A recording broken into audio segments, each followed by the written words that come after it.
Hola, muy buenas tardes. Les saluda Jessica Velástegui. Agradecemos su participación. El día de hoy tenemos un invitado muy especial, el doctor Oscar Baca, director de SaludGAN Cirugía Veterinaria Práctica, quien nos hablará sobre 7 principios quirúrgicos de la cirugía moderna. Sí, bienvenido. Muy buenas tardes. Ok, muchas gracias. ¿Cómo han estado? ¿Cómo estamos listos para arrancar con la charla? Podemos iniciar, por favor. Hola, bueno, muy buenas tardes con todos. Muchísimas gracias por la participación de ustedes en esta charla y apoyarnos en este programa de formación continua y ahora que estamos promocionando charlas online gratuitas con temas referentes a la parte quirúrgica, a la parte de cirugía en estos momentos de cuarentena que estamos viviendo. Bueno, mi nombre es Oscar Baca, soy médico veterinario colombiano, soy egresado de la Universidad de Nariño en Pasto, Colombia. Tengo mi residencia en Ecuador desde hace más de 10 años, creo que ya vivo acá 11 años. Y bueno, soy en este momento, me estoy desempeñando como director del programa de formación continua en cirugía de la Clínica Veterinaria SaludGAN. Nuevamente extiendo el agradecimiento a ustedes por estar presentes en esta charla, una charla muy chévere, muy dinámica y que la vamos a desarrollar el día de hoy. Quiero de igual forma pedirles disculpas a todos ustedes, los que nos han venido siguiendo en el transcurso de estas charlas, ya que hemos tenido algunos inconvenientes con red. Realmente nosotros estamos manejando una plataforma que es muy confiable, muy amigable, muy buena para el programa que estamos desarrollando, pero realmente las conexiones de internet son las que nos están haciéndonos pasar una mala jugada y desafortunadamente no tenemos cómo poder manipular o manejar esa condición. Entonces, bueno, sin más, vamos a arrancar con la charla. Esta charla la hemos llamado 7 principios quirúrgicos de la cirugía moderna y le puse un rengloncito que me gustó mucho hoy por la mañana que estuve leyendo algo que dice, es una disciplina científica capaz de los más asombrosos resultados. Y de verdad que sí, los que hacemos cirugía sabemos que los resultados que tenemos son realmente asombrosos. Bueno, vamos a esta charla de hoy sobre los 7 principios básicos de la cirugía moderna la vamos a dividir en 2 partes. La primera parte vamos a hacer un poquito de historia. Yo sé que a la gran mayoría, bueno, al menos a mí me gusta mucho, no sé, a muchas personas no les gusta la historia, pero tenemos que tocar la historia para ir mirando la realidad de nuestro ejercicio realmente en el pasar del tiempo, la influencia sobre la humanidad, para poder llegar a un punto en el que realmente la cirugía empezó a hacer formar sus bases de lo que es la cirugía actual al día de hoy. Y pues nos vamos a dar cuenta realmente que todo lo que ha venido sucediendo es una evolución quirúrgica. Después de esta, una revolución quirúrgica y hoy en día pues ya tenemos implementada la tecnología como tal.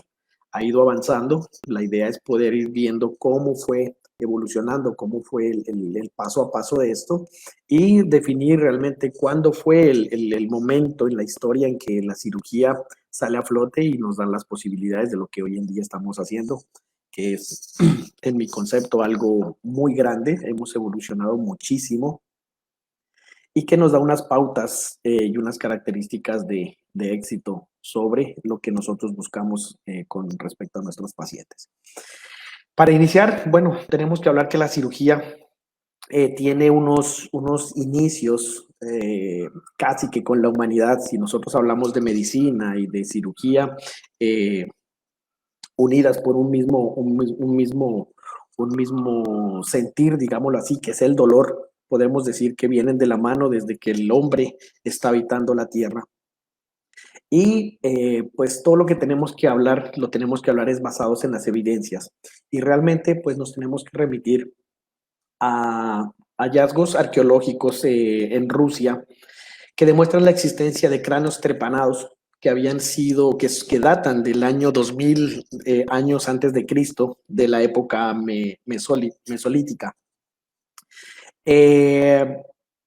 las investigaciones nos dicen que en ese tiempo se estaban haciendo trepanaciones, pero realmente no hay evidencia del por qué. Después del 12.000 años antes de Cristo, se hicieron unos nuevos descubrimientos alrededor de los 5.000 años antes de Cristo, pero estos ya tenían otras características.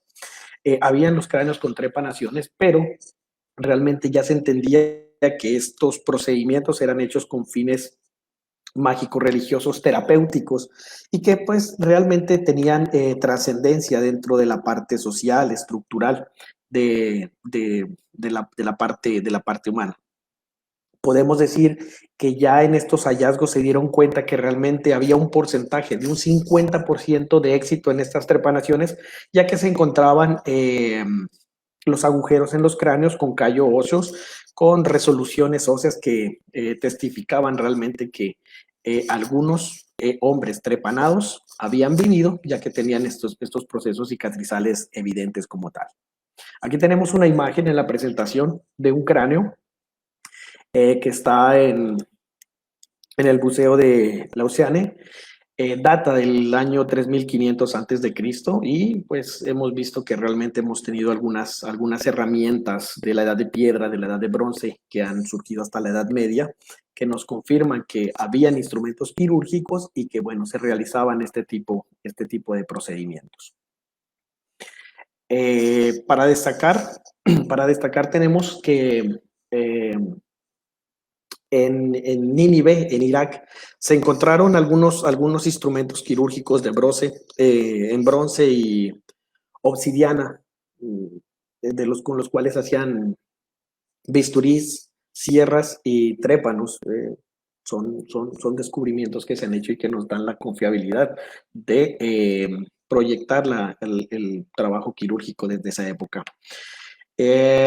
Las tablillas de arcilla de Sumeria datan de hace aproximadamente unos 4.000 a 5.000 años antes de Cristo. Estamos hablando de Babilonia, ¿no? De la zona de la Mesopotamia como tal. Y estas tablillas nos indican en su escritura cuneiforme que dos condiciones. La primera es que realmente habían cirujanos, muestra al primer cirujano descrito como tal, que es el cirujano Urlugaledin, data del 4.000 años antes de Cristo, el cual tiene un sello que lo pone sobre estas tablillas sumerias, que consta de 2 cuchillos y plantas medicinales que van al lado. Entonces tenemos ya el concepto de que en la época realmente había un cirujano que estaba trabajando la medicina, y podemos constatar que a medida que la humanidad va transcurriendo, el arte de la cirugía pues se va presentando. ¿Qué podemos decir? Que la medicina estaba íntimamente ligada al sacerdocio, quedando la cirugía relegada como especialidad médica de segunda categoría. Obviamente todos conocemos la influencia religiosa de la época con respecto a la parte científica, ¿no? Entonces generalmente se le daba crédito en esta época al mal comportamiento, a la desobediencia con respecto a el castigo hacia el ser, el castigo hacia el hombre. Y estos castigos venían por malas condiciones de vida, enfermedades y demás. Hablando de religión, pues tendríamos que citar el Éxodo en la Biblia, donde también nos asegura realmente que hay una influencia de la cirugía sobre la humanidad, ya que tocamos textos bíblicos donde Abraham sale con su pueblo y por órdenes de Dios, y Dios hace un pacto que realmente es una alianza más, no es un pacto, ¿sí? Con Abraham para llevar a su pueblo a mejores condiciones. Este pacto lo sellan con un procedimiento quirúrgico que se llama, con el procedimiento quirúrgico de la, ay, se me fue la palabra, la circuncisión. Entonces podemos ver que ya en la historia en la historia de la humanidad, hablando de Abraham, existe la circuncisión y este procedimiento, por muy sencillo que sea o muy ambulatorio, llamémoslo de esta forma, requiere una pericia de quien lo hace, de un cirujano, y realmente el acto de hacerlo va a generar algún tipo de problemas, las cuales tenía que solucionarlo un profesional como tal. Recordemos que el pueblo con Abraham sale y llega hacia la Mesopotamia, hacia Babilonia, y aquí es cuando el pueblo de Abraham cambia de nombre y se convierten en los hebreos, porque hebreo quiere decir los que vienen del otro lado del río, los que están del otro lado del río, y van a ver en esta condición un choque de culturas en la Mesopotamia con respecto al pueblo babilónico que venía bajo una ley de justicia con un gobernante llamado Hammurabi. Entonces, si nos remitimos al 2000 años, al 2000 antes de Cristo, en esta fusión de culturas, miramos que tenemos presente el código Hammurabi, que estaba influenciado sobre estas dos culturas, que realmente nos van a indicar, obviamente, que también hay un entendimiento claro de el trabajo quirúrgico que se desarrollaba en la época. Podemos decir que este código Hammurabi lo manejamos en concepto hasta el día de hoy. En algunos casos la ley opta por aplicar el talión, la ley de la justicia, de la igualdad, es decir, hacer al agresor lo mismo que él hizo a su víctima siempre que ambos sean de la misma categoría. En la ley Hammurabi, que la podemos encontrar en los museos, la ley Hammurabi era una ley de equidad, y en una de sus, creo que son 283 leyes de Hammurabi, y en unas de sus leyes, 6, 8 aproximadamente, denota la presencia del médico como tal y denota la presencia de la cirugía y la influencia de la cirugía como tal. Una de las leyes que están dice: si un hombre golpea a otro libre a una disputa y le causa una herida, aquel hombre jurará, asegura que no lo golpeará adrede y que pagará el médico. Con esta ley de Hammurabi podemos constatar que realmente había una estructura social en ese entonces. Los ricos que tenían sus esclavos que no eran libres, y tenían los bajos, los pobres pero libres, que eran jornaleros, campesinos y demás. Entonces habían tres estratos sociales, y en el escrito dice que cuando haya una disputa, había quien ofende, tenía que pagarle a un médico. Entonces constatamos realmente que sí había una profesión de un médico como tal. Otra ley dice que si un médico ha tratado a un hombre de una enfermedad grave y lo cura, o abre una hinchazón con un cuchillo y salva el ojo del paciente, ha de recibir 10 ciclos de oro. Si el paciente es un hombre libre, el pago será de 5 ciclos, y si es un esclavo, el dueño pagará 2 ciclos. ¿Qué es lo que miramos acá en esta ley? Realmente que los médico cirujano realizaba ya procedimientos quirúrgicos y recibía un pago.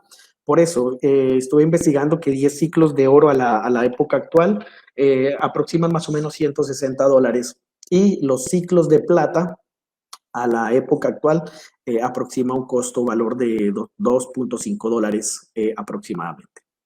Entonces, podemos denotar que hay un médico, hay un profesional que trabaja en la parte quirúrgica. Y bueno, el último dice: si un médico causa una herida grave con un bisturí al esclavo de un hombre libre y lo mata, el médico debe sustituir al esclavo por otro.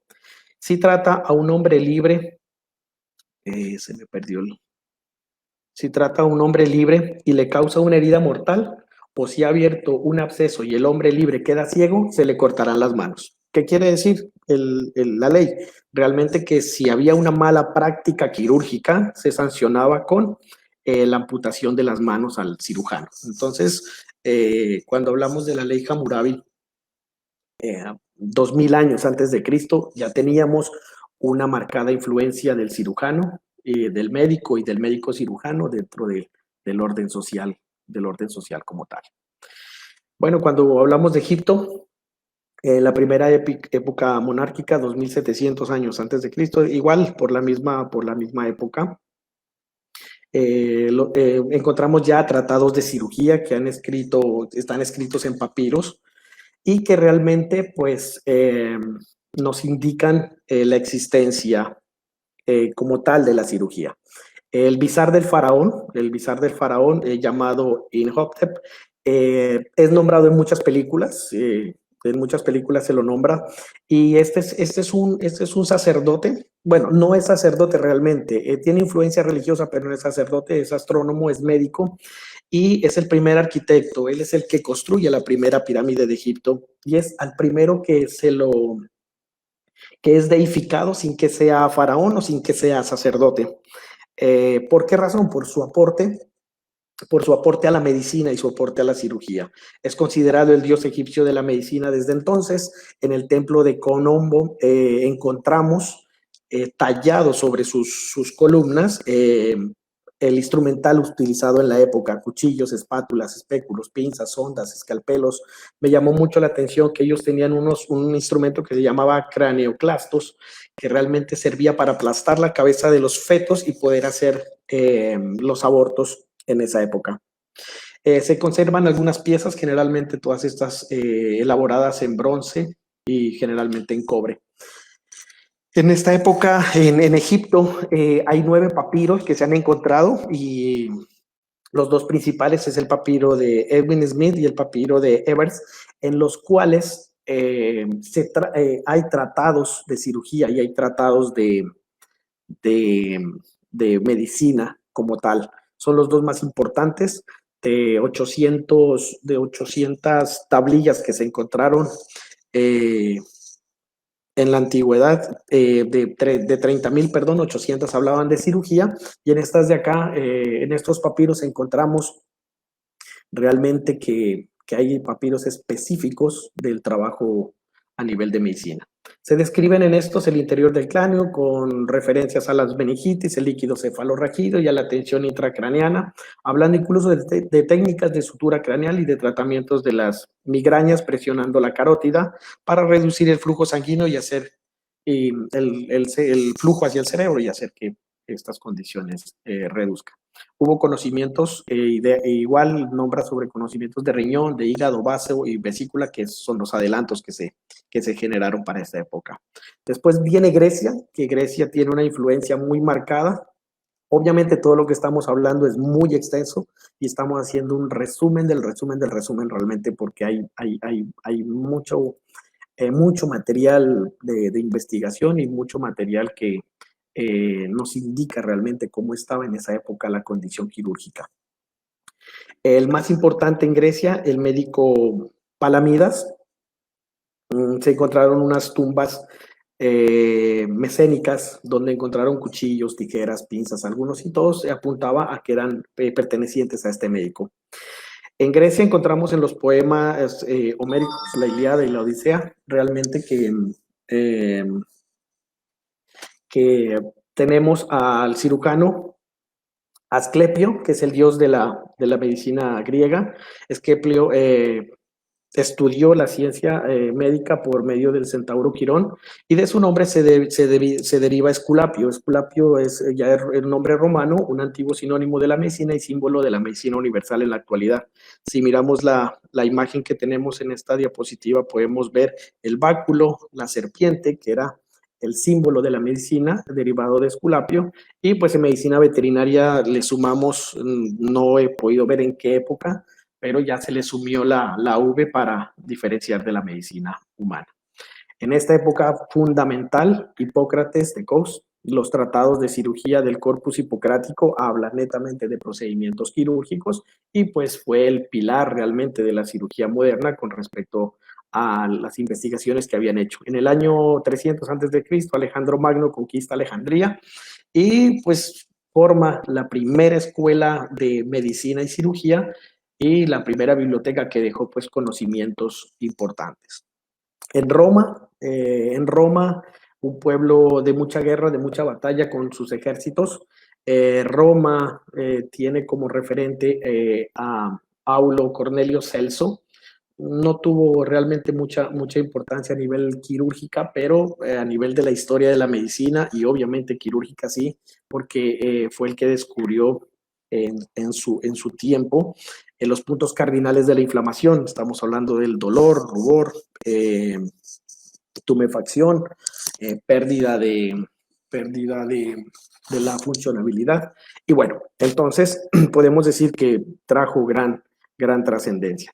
Algo que, algo que denota en uno de los escritos de Cornelio Celso es cómo identifican al cirujano de la época. Y dice que el cirujano debe encontrarse en la madurez de la vida, tener mano rápida y firme, que nunca vacile, y tan rápida a la derecha como la izquierda, vista aguda y clara, aspecto tranquilo y compasivo, ya que su deseo es curar a los pacientes y a la vez no dejar que sus gritos le hagan apresurarse más de lo que requieren las circunstancias, ni cortar manos ni cortar menos de lo debido, tampoco permite que los aullidos del paciente causen mella en él y en el trabajo. Obviamente, con este escrito estamos evidenciando que el manejo de la anestesia y la analgesia eran precarias, por lo tanto, la cirugía no iba a tener un muy buen desarrollo, ya que estas condiciones las hacían inhumanas. Las legiones romanas siempre tenían a un médico que andaba con ellos y sus ayudantes, que eran los encargados de organizar los hospitales en los campos de batalla. Y pues bueno, uno de los principales, Dioscórides, que era uno de los principales que dejaron escritos de todas las experiencias que encontraban en estas batallas. Y finalmente Galeno de Pérgamo. Obviamente a los médicos se los denomina, a los médicos humanos se los denomina como galenos, teniendo en cuenta el aporte que hizo Galeno de Pérgamo a la medicina y a la cirugía. Un poquito contrariado con la información que habían dado con respecto a la historia, porque ya con la investigación, Galeno escribió muchos fracasos con respecto a los resultados a nivel quirúrgico. Teníamos que hablar de las sinagogas médicas, que es del Imperio Bizanco, y Pablo de Gina, que fue el que describió el primer tratado médico y quirúrgico de los que se tiene historia. Con respecto a China, pues podemos hablar que todo trascendió hacia la medicina china tradicional, y por sus condiciones no optaban tanto por lo quirúrgico, sino por la medicina alternativa. La India tuvo muy buen aporte. Su ruta Samhita, se cree que Samhita fue el que escribió estos escritos, y que la cirugía hindú pues tuvo mucha trascendencia.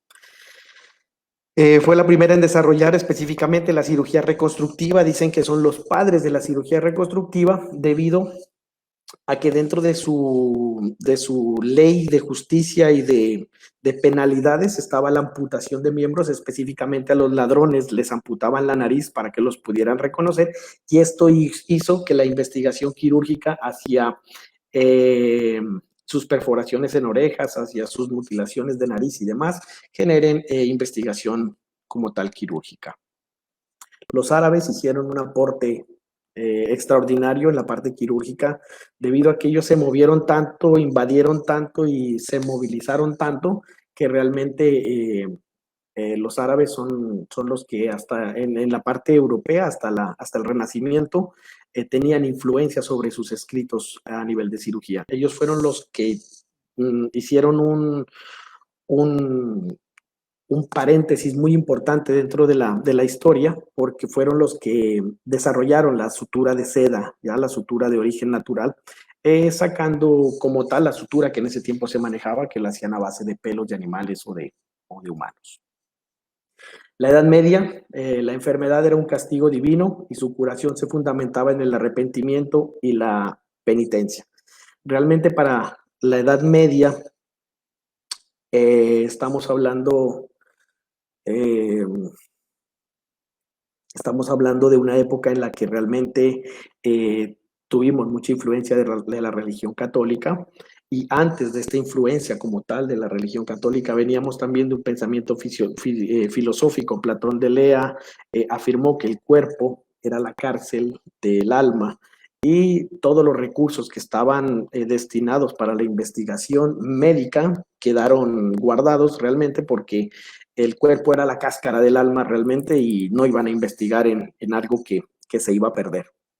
Entonces eso aplacó el avance en la medicina, aplacó el avance en la cirugía y después viene la religión católica y involucra a la ciencia dentro de sus actividades y retrasa el proceso de investigación.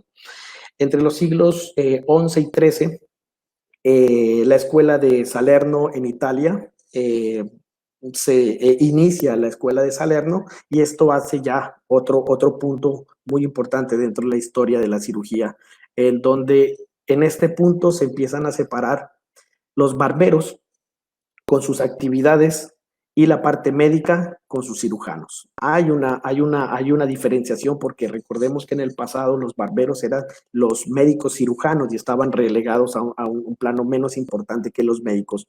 Después de esta escuela, de la formación de esta escuela de Salerno, ya los barberos empezaron a hacer algún tipo de actividades de barbería, más algo de trabajo quirúrgico, pero muy sencillo, abscesos, retirar dientes, curar heridas, prácticamente. Ya las condiciones quirúrgicas más avanzadas ya las realizaban los médicos como tal. Es muy importante, en el año de 1150 se determinó en esta escuela la anatomía porci. Por condiciones de religión, no se podía hacer en cuerpos las investigaciones anatómicas, pero salió un muy buen tratado, conveniente para nosotros, de anatomía porcina. En esta época ya se cambiaron también algún tipo de conceptos y las suturas ya las empezaron a hacer de intestino de animales, que fue lo que dio pie a la formación y a la fabricación de suturas de tipo Catwood. Entre sus doctrinas ya le empezaron a dar importancia a la cirugía, desligándola como haciéndola una especialidad dentro de la medicina. Tenían conceptos como nadie puede ser un buen internista sin tener conocimientos de cirugía y al revés, ningún cirujano será un buen profesional si no tiene los adecuados conocimientos de medicina interna. Podemos denotar que ya se le dio una importancia mucho más grande a la cirugía, desligándola definitivamente de la barbería como tal.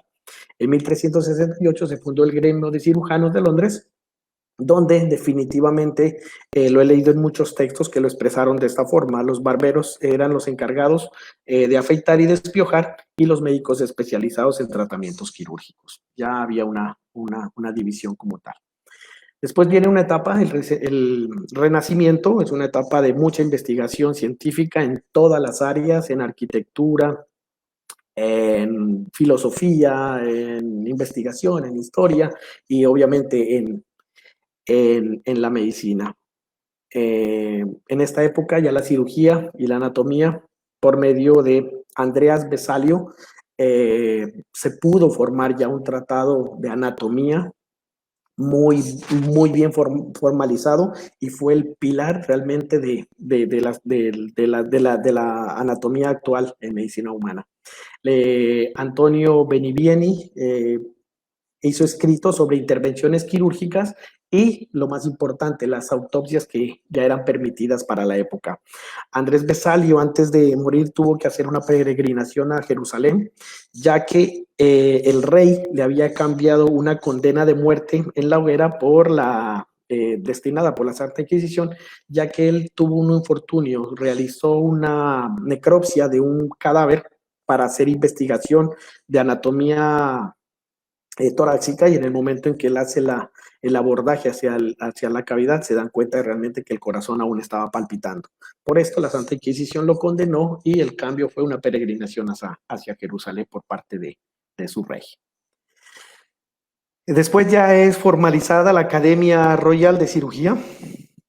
Jean-Louis Petit hace la promulgación de la ordenanza que prohíben a los barberos el ejercicio de la cirugía. Ya en 1731 realmente los barberos hacían su función, los médicos hacían su función y los cirujanos eran los encargados de los procedimientos quirúrgicos como tal. Tenemos que nombrar para la época América precolombina, ya se estaban desarrollando para estos años la famosa descubrimiento de América y bueno, ¿qué podemos notar de ellos? La parte de aztecas y los incas hicieron un gran aporte con respecto a sus plantas medicinales y el trabajo riguroso en investigación que habían hecho sobre el manejo del dolor y manejar la parte de anestesia para sus trepanaciones y sus amputaciones. El hueso roto debe ser entablillado, extendido y ajustado, y si esto no fuera suficiente, se hará una incisión en los extremos del hueso, insertando una rama de abeto en la cavidad de la médula. Esto fue lo que se encontró en un escrito azteca, donde denota que obviamente ellos ya estaban trabajando la ortopedia como tal, y obviamente pues esto en el siglo XX fue aprovechado, ya que es pues parte de las técnicas quirúrgicas en ortopedia, la fijación intramedular. Las ramas que estaban colocando eran de abeto, que es unas plantas que vienen de la familia de los pinos. Realmente no hicieron un trabajo muy riguroso de investigación con respecto a biomecánica de fracturas, entonces podríamos decir que tenían la idea, pero no la habían desarrollado muy bien. Y por fin llegamos a la edad moderna, que se llama la revolución quirúrgica. Esto es lo que ya nos compete como tal.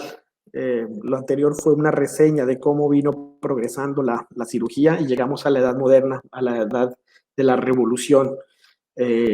Son 100 años, 120, 100, 120, 130 años de revolución quirúrgica donde todo salió a flote, teniendo en cuenta que había tecnología, que había investigación, que se estaban haciendo cosas sofisticadas en la época y que realmente se pudo lograr superar las 3 barreras que hacían que la cirugía no tenga evolución. La primera es la hemorragia, el dolor y la infección. En el momento en que se logró restablecer eso, los avances en estos campos habían transformado la cirugía de un arte arriesgado a una disciplina científica capaz de los más asombrosos resultados, como lo habíamos dicho al iniciar la charla. Cuando hablamos de la infección, tenemos que hablar de Semmelweis, un médico que trabajó en un hospital. Él trabajó en la parte obstétrica y empezaron a darse cuenta que en las salas donde estaban los médicos y los estudiantes de medicina tenían casi el 50% de mortalidad en las mujeres que tenían complicaciones en sus partos, y en las salas donde estaban las parteras en el mismo hospital tenían también muertes de las madres, pero realmente en menor cantidad. Había menor cantidad de muertes en el área de las parteras que en la parte médica. Y empezaron a investigar y a darle vueltas, porque en ese tiempo pues no había investigación de Louis Pasteur con respecto a la teoría de los gérmenes.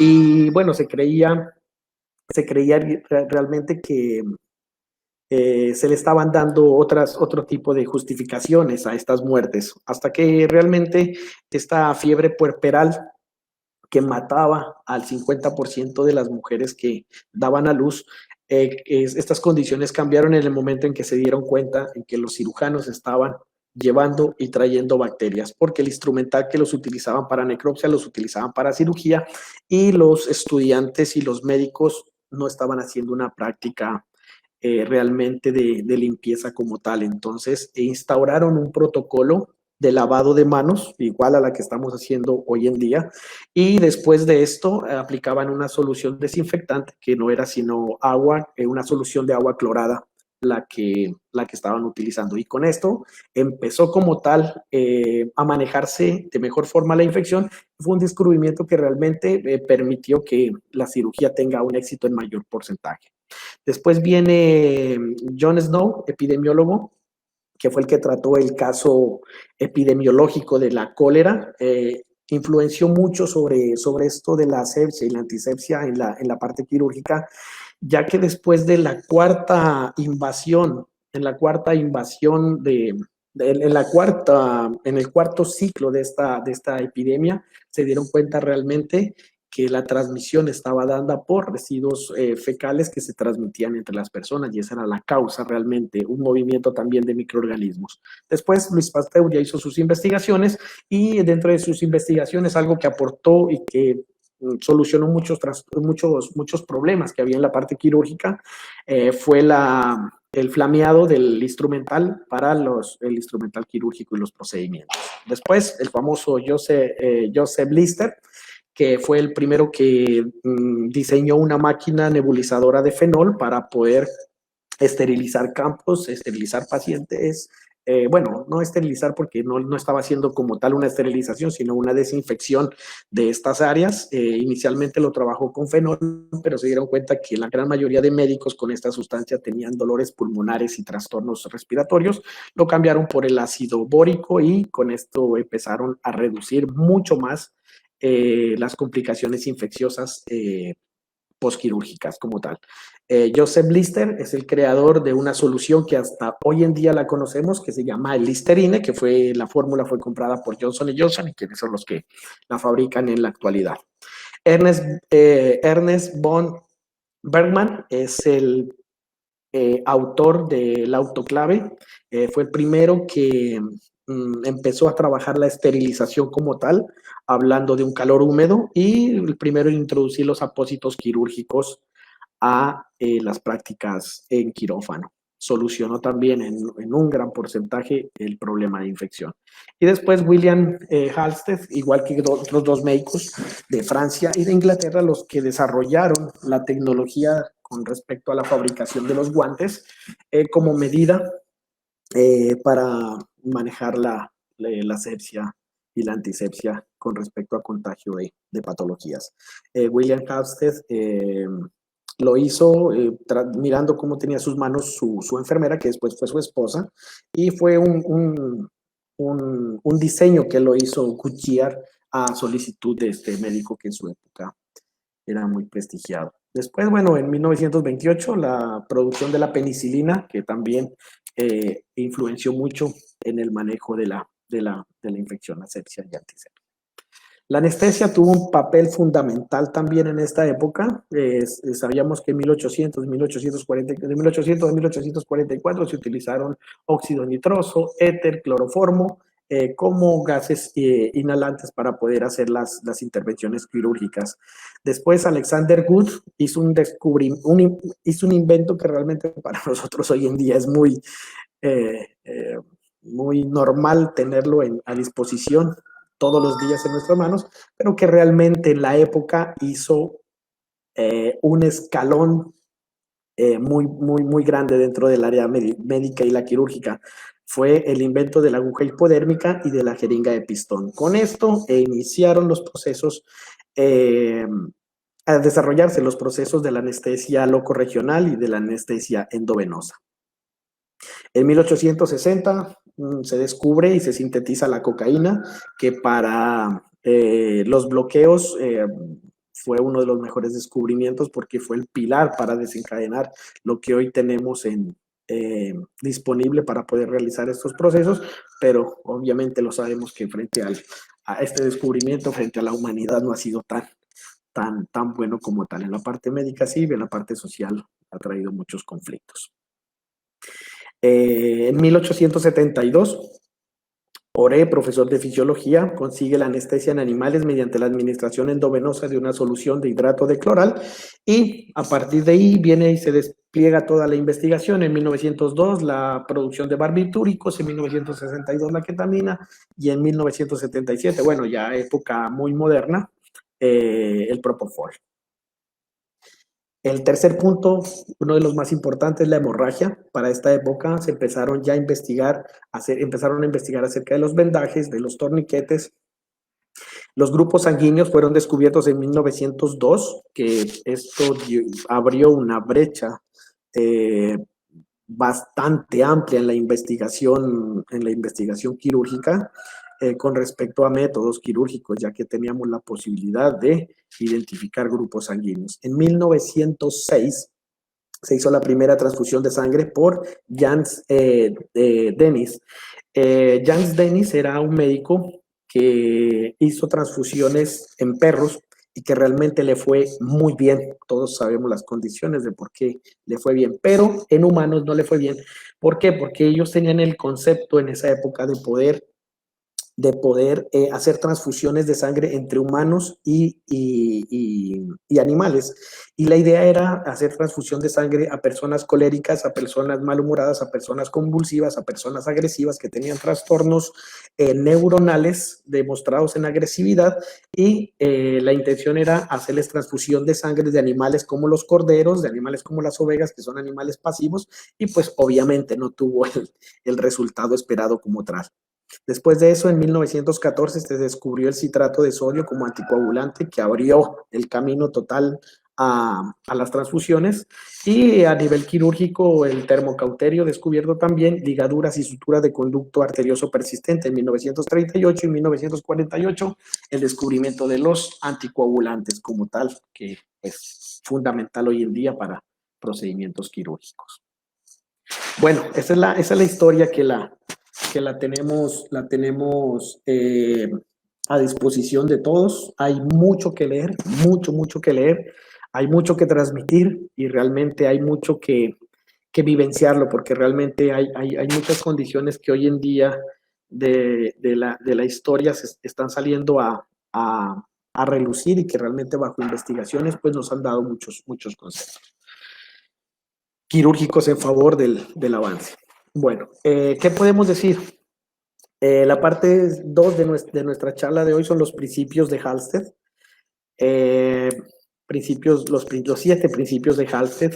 Halsted, médico de la edad moderna, pionero de la cirugía reconstructiva, diseñó una mastectomía en bloque en humanos, involucrando ganglios linfáticos como tal, y haciendo, bueno, unas experiencias reconstructivas, unas experiencias de manejo, y Halsted es considerado hoy en día el padre de la cirugía moderna, ya que con todo este avance que se hizo en estos 120, 140 años de investigación y desarrollo quirúrgico, habían algunos problemas, y generalmente el 40% de las personas que entraban a quirófano en esta época morían. Estamos hablando de 1911, el 40% moría y el 60% tenía un éxito, así que cuando a alguna persona le decían vas a entrar a quirófano, realmente como que ponía las cosas sobre la balanza y dejaba organizando su vida porque había un riesgo muy alto de muerte, algo que hoy en día ha cambiado circunstancialmente, ya que se habla en investigaciones de un fracaso a nivel quirúrgico en medicina humana como tal, de un fracaso del 2%, 98% de éxito, 2% de fracaso. ¿Qué fue lo que nos enseñó Halsted?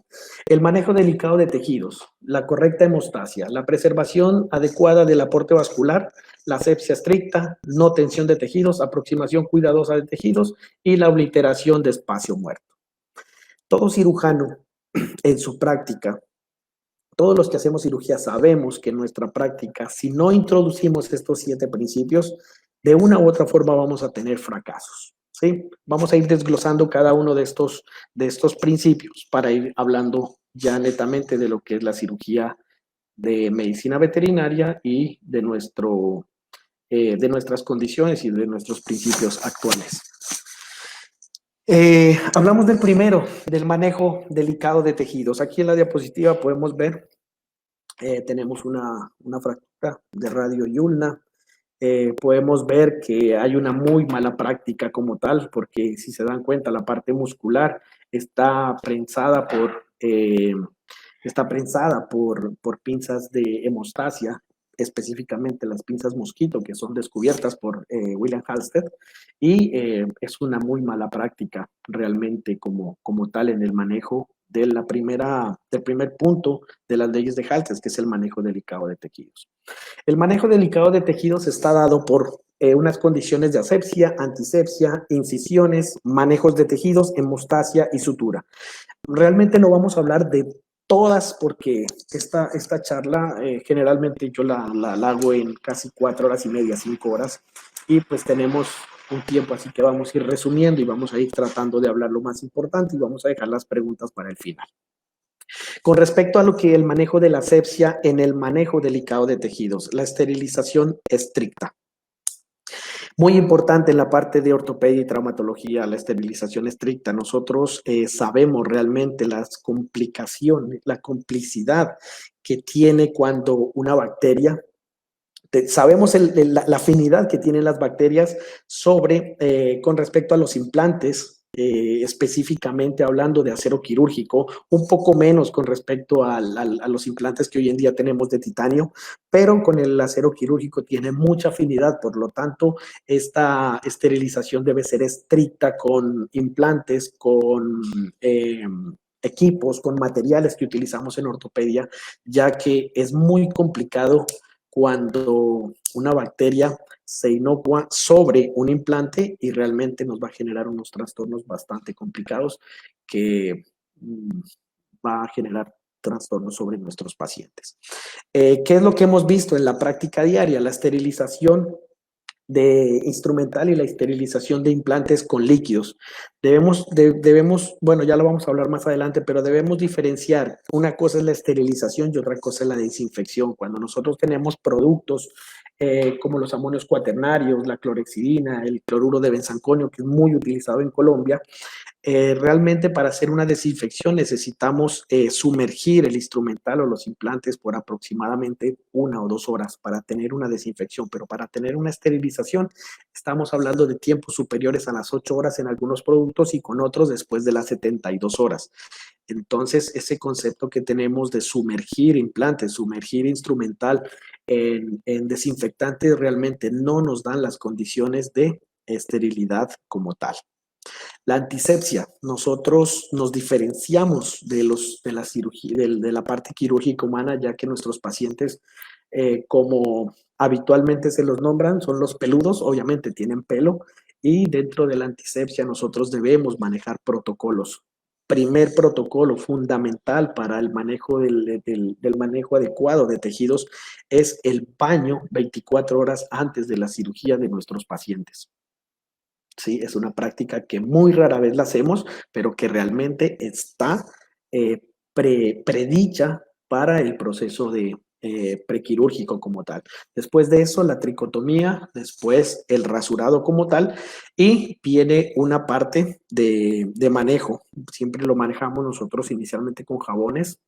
Después de los jabones, aplicación de alcohol para retirar los detritos de jabón y de grasa. Después de esto, soluciones yodadas y soluciones a base de clorhexidina, que es lo que estamos manejando en la actualidad. La irritación de tejidos, tener muy en cuenta el concepto de antisepsia, donde la antisepsia está predeterminada para mucosas y piel, no está para la parte muscular, y hemos visto muchos daños químicos realmente por la aplicación de este tipo de desinfectantes sobre los tejidos. Están indicados como tal, pero sacamos a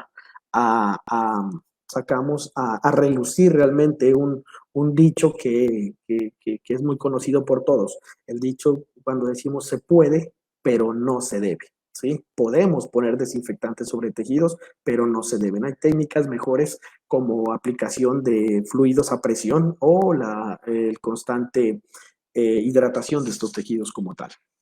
Con respecto a anestesia, no soy anestesiólogo, tenemos una formación muy básica cuando hacemos cirugía con respecto a anestesia, pero lo que podemos resaltar con respecto a la anestesia dentro del manejo delicado de tejidos es cuidar la extravasación de productos. Pongamos un ejemplo, la ketamina es uno de los fármacos que más utilizamos habitualmente en la medicina veterinaria y que de rutina se lo hace de forma intramuscular. El proceso, el trabajo de la ketamina intramuscular nos genera necrosis tisular, necrosis de tejidos, hay que cuidarnos. El shock neurogénico, cuando utilizamos anestésicos que tienen un efecto simpático, pueden generarnos un shock neurogénico, así que tenemos que cuidar esta parte de manejo a nivel quirúrgico. Y las pérdidas de calorías, obviamente, de nuestros pacientes sometidos a anestesias prolongadas o anestesias no muy bien manejadas que nos van a llevar a una baja de calorías, una pérdida de glucosa y que realmente va a complicar la cicatrización tisular. Con respecto a las incisiones, pues los espacios muertos sabemos que nos generan trastornos, nos generan contaminaciones de las heridas y es algo que tenemos que cuidarlo. Es algo, el espacio muerto, es algo que debemos cuidar mucho en ortopedia, ya que en las cirugías de alto impacto tenemos daño y separación de las estructuras óseas de las estructuras musculares. Cuidarnos de realizar incisiones parciales, ¿sí? Y generalmente las incisiones que las hacemos en forma de sierra que nos van a generar un traumatismo sobre tejidos y que realmente nos van a dificultar la cicatrización. Manejo de los tejidos, vamos a hablar adelante de las tensiones, de las deshidrataciones de tejidos y los traumatismos que generamos como tal. La hemostasia, pinzamiento excesivo, es... cuando hablamos de pinzamiento excesivo, lo habíamos hablado en una charla anterior, cuando hablamos de pensamiento excesivo estamos hablando de la mala práctica del instrumental, ¿sí? Cuando no tenemos un concepto claro de instrumentación y es el punto en que tomamos en consideración el uso el no uso de las pinzas Alice, el uso no uso de pinzas Kelly, Rochester como pinzas traumáticas para el manejo de la hemostasia. Cuando manejamos las pinzas Adson, que tienen un efecto físico sobre los tejidos con respecto a daño microvascular de ellos, teniendo en cuenta una ley de la física que a menor área, mayor presión y mayor daño. Entonces, son pinzas que realmente tenemos que ponerlas en consideración. Y dentro de las prácticas, no utilizar las pinzas hemostáticas para hacer un movimiento de tejidos.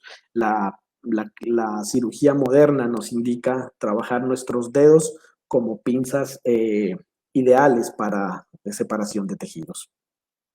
El empleo de instrumental traumático, igual, tenemos que hablar de la ortopedia porque estamos hablando de un tejido óseo, un instrumental traumático. Cuando nosotros hacemos perforaciones con brocas, romas que no tienen punta, con brocas que son para madera, que son para metal, que son industriales y que las sometemos a trabajo sobre un tejido tan delicado como es el hueso.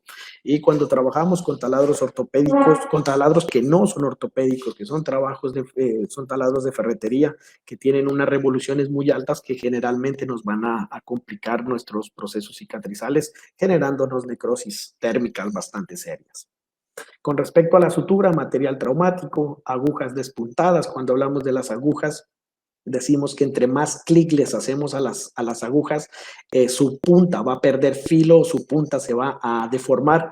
Realmente es algo que lo hemos vivido en la experiencia como tal. Los cirujanos que hacemos suturas empleando la técnica del palmeo, nos hemos dado cuenta que no hay modificación en las agujas y que tenemos mejores resultados cicatrizales como tal. Cuando realizamos malos anudados, ¿sí? Tenemos que hablar particularmente de los nudos que nosotros hacemos con nuestros hilos de sutura.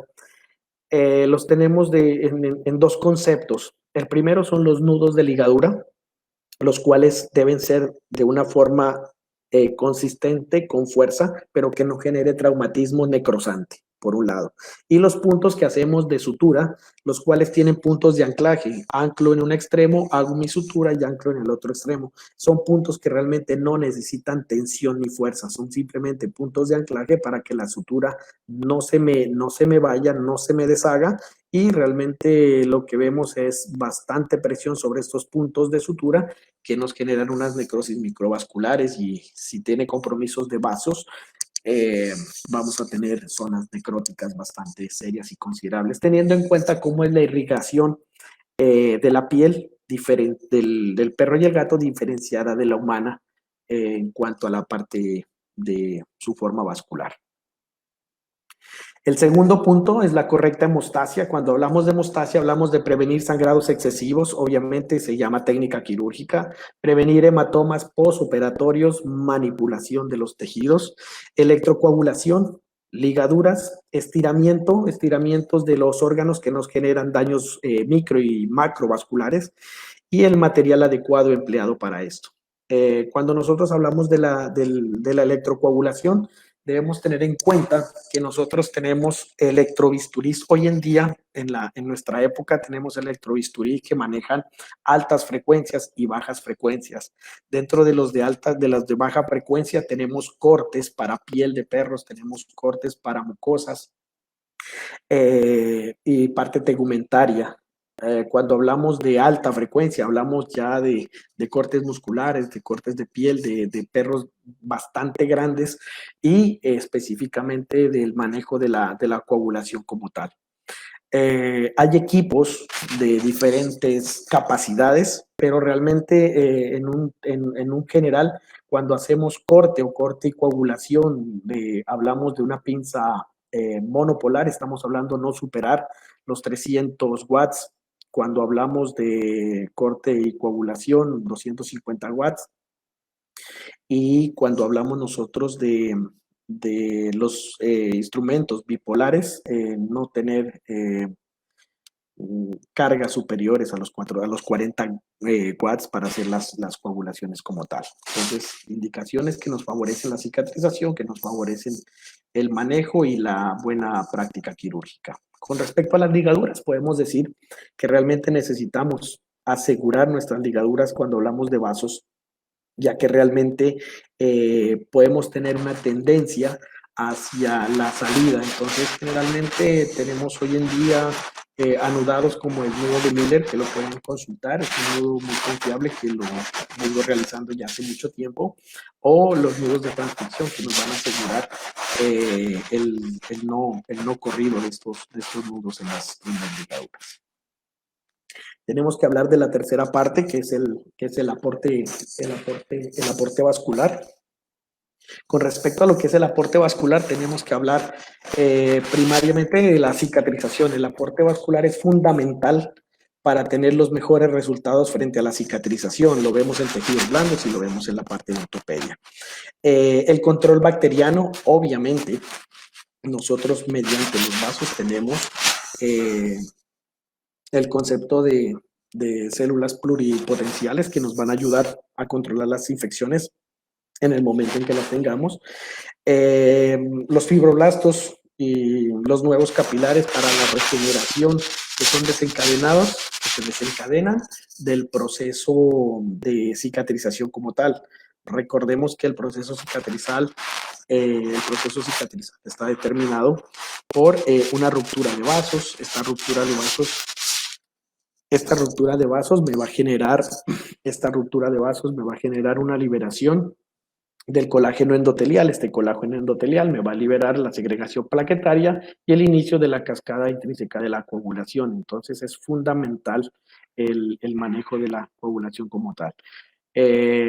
Los fibroblastos, bueno, el efecto de los fibroblastos bajo el efecto de citoquinas que nos generan la formación de ese coágulo en fibrinas, que eso nos va a llevar a una cicatrización como tal con respecto a tejido de granulación. Conocimiento del sistema vascular muy importante, dónde están ubicadas las venas, dónde están ubicadas las arterias para no generar una muy mala práctica, y los patrones de sutura y cirugía de piel determinados como tal para una muy buena práctica. Tenemos que hablar de ortopedia, tenemos que hablar del tejido óseo, obviamente, y con respecto a esta vascularidad, hablamos de la cicatrización biológica como tal y la cicatrización ósea o anatómica. En la diapositiva que tenemos en la superior derecha, miramos que es una cicatrización biológica, ya que el hueso tuvo una carga, la cual generó una fractura, la carga superior a la resistencia del hueso que nos generó una fractura. Esta fractura nos desencadena un daño del músculo con ruptura de vasos, una ruptura del periósteo, de toda la red periosteal de circulación que nos va a generar también una hemorragia, y obviamente la médula va a sangrar y nos va a generar un sangrado. Este sangrado es el que nos va a desencadenar un proceso de formación de callo mediante una cicatrización biológica, iniciando con una inflamación seguida de una coagulación y después una formación de callo, que es muy diferente a la cicatrización de tipo ósea o anatómica que le llamamos nosotros, cuando no tenemos una ruptura o un daño tan grande de musculatura, simplemente tenemos pueden ser unas fracturas incompletas, llamadas las fisuras llamadas fracturas incompletas, o unas fracturas de bajo impacto, que realmente no me van a generar un callo óseo, una cicatrización biológica, sino que directamente vamos a tener una cicatrización anatómica, una cicatrización ósea que está influenciada realmente por un proceso de osteosíntesis seguida de una osteogénesis. Una osteosíntesis determinada por los osteoclastos y una osteogénesis que está predispuesta por los osteoblastos y los osteoclastos. Podemos hablar de la sepsia y la antisepsia, ¿sí? Como cuarto punto dentro de los 7 principios básicos de la cirugía moderna. La sepsia y la antisepsia es algo que hoy en día lo manejamos ya de rutina con el componente estricto de condiciones prequirúrgicas, quirúrgicas y posquirúrgicas. Podemos decir que la sepsia la utilizamos para espacios, para instrumental, para materiales y para equipos. Y la sepsia está clasificada en 3 campos: la limpieza, la desinfección y la esterilización. La sepsia nos da un tip muy grande para poder definir qué es un quirófano. Un quirófano es un lugar aséptico, un lugar estéril, donde se realizan procedimientos quirúrgicos. Ese es el significado que encontramos del término quirófano, ¿sí? Lo vamos a poner en consideración de cada uno de ustedes si realmente tenemos o no tenemos un quirófano, teniendo en cuenta que un quirófano es un lugar estéril donde realizamos procedimientos quirúrgicos. La asepsia, estamos hablando del paciente, piel y mucosas y campo operatorio. Influenciado por 2 principios, el principio de limpieza y el de desinfección. No podemos hacer esterilización, ya que hoy en día los medios que tenemos para realizar una esterilización como tal nos afectan los tejidos corporales. Generalmente estamos hablando de autoclaves, que son calores húmedos a base de con componentes de presión, y las luces ultravioletas, pues, que nos van a generar un proceso de radiación. Cuando hablamos nosotros de asepsia y antisepsia, tenemos que manejar el concepto de reducción del tiempo quirúrgico teniendo una técnica entrenada y un lavado abundante con soluciones estériles, que es lo que hoy en día estamos manejando como principio a nivel quirúrgico. El quinto punto es la atención de tejidos, algo supremamente importante dentro de la técnica, tanto para tejidos blandos como para ortopedia. Cuando hablamos nosotros de tejidos blandos, estamos hablando de una resistencia y estabilidad de nuestros tejidos versus un afrontamiento y baja tensión frente a la cicatrización, al resultado cicatrizal como tal. Debemos tener el concepto de la oclusión de vasos cuando nosotros hacemos, por ejemplo, las técnicas de suturas continuas subcutáneas. Conocer y entender la vascularidad como tal de estas estructuras, porque generalmente lo que hacemos es una oclusión de vasos y tenemos unas cicatrizaciones retardadas porque generamos isquemia sobre los tejidos. Dehiscencias de suturas. Obviamente, cuando tenemos mucha tensión, los puntos se van a romper por un efecto de tensión de nuestra piel, de nuestros músculos, y va a complicar, obviamente, la funcionabilidad muscular, la funcionabilidad de tejidos y como tal, el trastorno cicatrizal.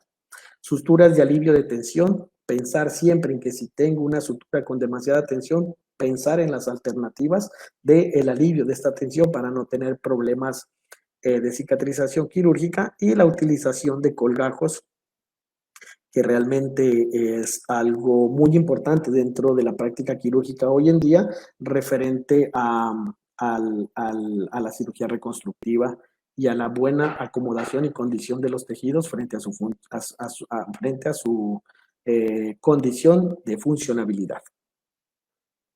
Cuando hablamos nosotros de la parte ósea, cuando hablamos nosotros de ortopedia y traumatología, hablamos de tensión, ¿sí? Y esta tensión está reflejada por el famoso strain, que yo no lo catalogaría tanto como tensión según su traducción, sino más como movimiento. ¿Qué es el strain? El strain es la deformidad del tejido de granulación que se presenta en el foco de fractura. Esto se da por fuerzas de tensión mediadas por alteraciones de longitud sobre los huesos. Las fracturas de alto strain son fracturas simples, ¿sí? Que no tienen movimiento, y las fracturas de bajo strain son fracturas complejas que sí tienen movimiento. Esto es fundamental entenderlo y conocerlo en el ámbito ortopédico y traumatológico, porque esto es lo que me da, es uno de los puntos que me da la posibilidad de definir realmente qué tipo de estabilización debo aplicar para cada tipo de fracturas.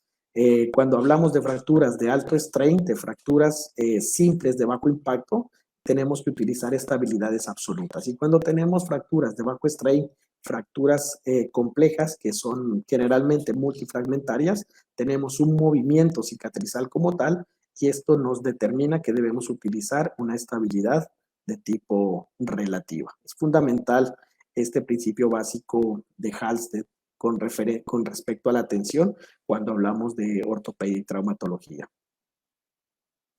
Aproximación y cuidado de tejidos, obviamente. Aquí en la diapositiva miramos que estamos poniendo unas grapas de acero quirúrgico. Las grapas realmente no las utilizamos bajo el concepto que se tiene generalmente de o el cirujano está cansado y pongamos más bien unas grapas porque esto nos va a facilitar el tiempo quirúrgico. Siempre que utilizamos nosotros grapas, las estamos poniendo en función de un buen afrontamiento, de una baja de tensión y de un buen desarrollo de la vascularidad. Con respecto a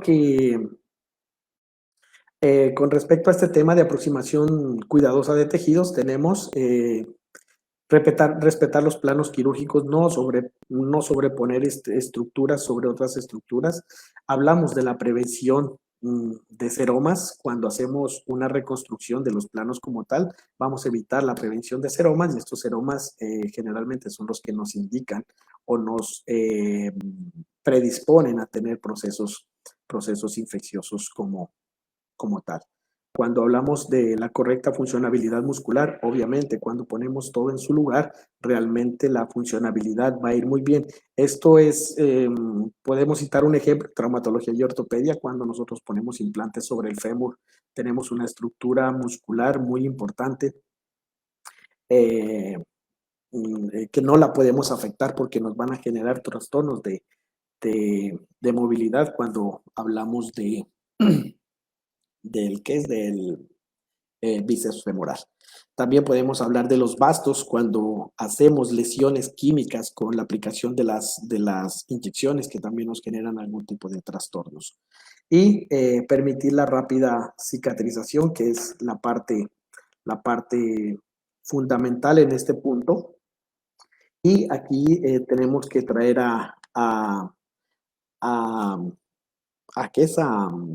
tenemos que traer a relucir un tema muy importante dentro de la ortopedia y la traumatología: permitir la rápida cicatrización. Habíamos hablado nosotros de afrontar el afrontamiento de tejidos, y cuando hablamos del hueso, nosotros tenemos una condición que es de mucha importancia dentro de la cicatrización ósea. Cuando hablamos nosotros del famoso gap, el gap es un vértice, es el espacio entre un lado y el otro lado de una estructura ósea. Hablamos nosotros de unos gaps de 2 milímetros como tal de manejo quirúrgico. En alguna literatura nos habla hasta de 0.5 milímetros de gap como espacio suficiente entre una porción de hueso y la otra para que tengamos una muy buena cicatrización, y se puede hacer una cicatrización anatómica y biológica con respecto a esta reparación. En el caso de que aumentemos este gap, esta diferencia, este tamaño en estas separaciones, vamos a tener 3 trastornos de la cicatrización fundamentales que se presentan en estas resoluciones, que es la no unión, la mala unión o la unión retardada del tejido óseo cicatrizal. Reducción de espacios muertos, fundamental, algo que realmente nosotros tenemos que manejarlo como tal. Cuando nosotros hablamos de tejidos blandos, Cuando hablamos de ortopedia, estamos hablando siempre de abordajes, y cuando hacemos los abordajes, hoy en día tenemos que diferenciar con respecto a la cirugía de años atrás. La cirugía de años atrás era una cirugía que lesionaba muchos tejidos y que traía muchos trastornos. Podemos poner ahorita en consideración que la gran mayoría de técnicas quirúrgicas, todas las hacemos por un abordaje anatómico. Ya no estamos rompiendo músculos, excepto algunas cirugías como tal. Por ejemplo, el corte del músculo dorsal ancho, cuando vamos a hacer eh, una intervención a nivel torácica, es uno de los músculos que lo rompemos, pero no más de eso. Y en algunos casos, porque generalmente tratamos es de diseccionarlo y poderlo movilizar. En un caso de que no se pueda, lo cortamos, pero es en una condición muy específica como tal. Igual, cuando hacemos ortopedia, nosotros tratamos de tratar de dejar las estructuras musculares lo más adheridas al hueso, sabiendo que el 40% de la irrigación del hueso es extrínseca y que realmente la están aportando los músculos que están adheridos al hueso.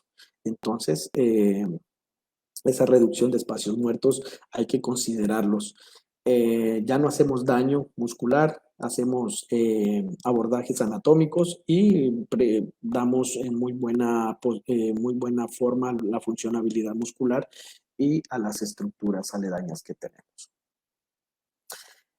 Cuando hablamos del tema de reducción de espacios muertos, hablamos de la acumulación de fluidos, ¿sí?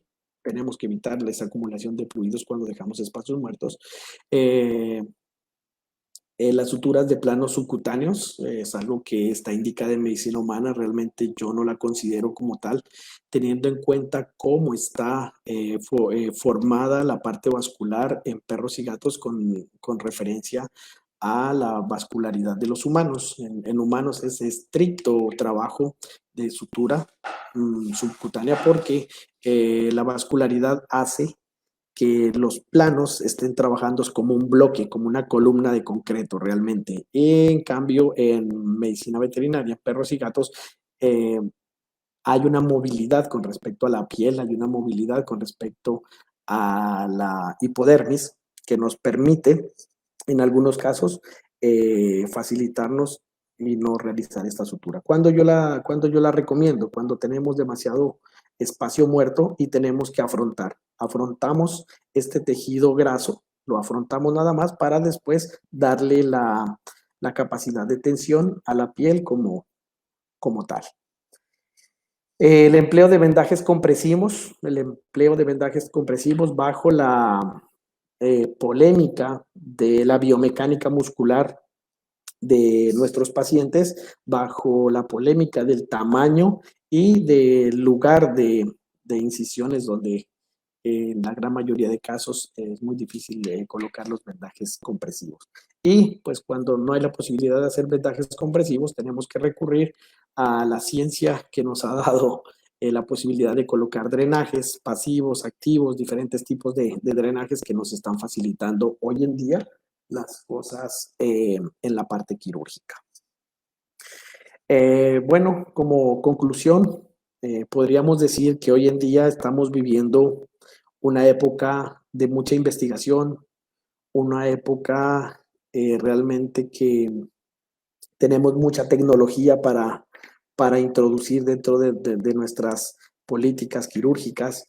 Hoy en día tenemos una evolución a nivel de asepsia, antisepsia, tenemos condiciones y posibilidades de equipos, condiciones y posibilidades de materiales que realmente no podremos decir como épocas pasadas, es que esto no lo tengo y esto no lo puedo, porque no dan las condiciones. De pronto en Latinoamérica las condiciones de costos de cirugías frente a pago de las cirugías nos limitan un poco, pero realmente pasa eso a un segundo plano. Tenemos todas las condiciones, todas las posibilidades para trabajar técnicas quirúrgicas como tal, y pues bueno, no está de más recordar a Halsted que impulsó la viabilidad quirúrgica para los resultados que tenemos hoy en día.